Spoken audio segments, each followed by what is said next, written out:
So with the multiple hundred houses that you flipped, what are some of the biggest lessons that you would share with folks who are flipping today, whether it be houses or apartment complexes, maybe from a process standpoint, an efficiency standpoint, or just an overall finance standpoint? How would you advise folks who are flipping today and trying to be efficient and effective in their operations? For me, I think I look at everything on a marginal base. So I hear a lot of stuff right now where somebody will buy a 250, 300, $400,000 home and there's a $40,000 margin and they've got to do the rehab. And I mean, with the inflationary problems we've had in the last 4 years, you go to buy something that you thought was $100 and it's 112, and all of a sudden everything's running over and now your margins have just gone to nothing on that house, and you're tying up three, four, $500,000 to make a $20,000 payday. And so you have to really look at the investors who you're borrowing the money from, or the bank, or whoever it is. Like, there's risk in everything, and you're exposing yourself to a lot more risk in the climate that we're in right now. And that's what kind of happened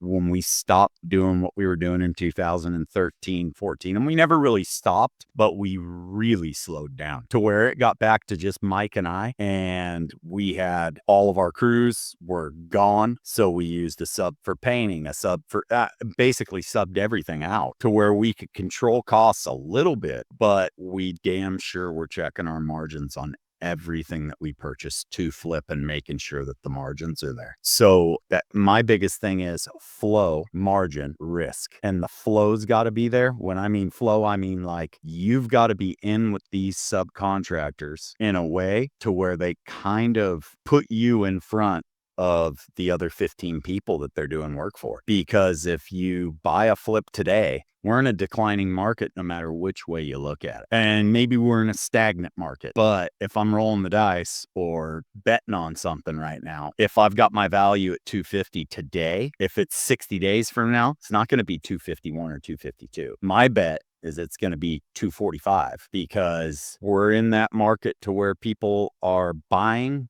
but they're only buying, or the way I look at it is they're only buying if it behooves them and they can get a deal, or there's great value in it for them, or they feel like there's great value in it. And so being really careful on what you're buying and doing it promptly, and just getting that rehab knocked out, whether it's 7 days a week you're having to be on it, but time is of the essence. The less time you have your investors' money out there, and the less exposed they are, the more they're going to be willing to put the money back into your machine. So that's it. And man, just being super cautious right now too. I mean, things turn in the real estate market in a day. They don't seem like it, but when it happens, it's like a light switch. And so you don't want to be stuck. I'm stuck in some stuff right now that I never thought that I would be stuck in the beginning of this year. I've never seen it kind of shape up the way that it's shaped up right now. And so be really realistic on your numbers, overestimate your budget on your expenses, on your flip, on your carrying costs, on your labor. And I'm not saying go crazy with it, but be cautious with it and go a little bit over. And if you think that high number is 500,000, think 475. And then if your number works, then move forward with it. Otherwise, I say pass. I'm real cautious about that stuff. And the last thing I want to do is put somebody who's helped me get to where I'm at, an investor, put them in harm's way. It's the absolute worst thing that could ever happen in your career.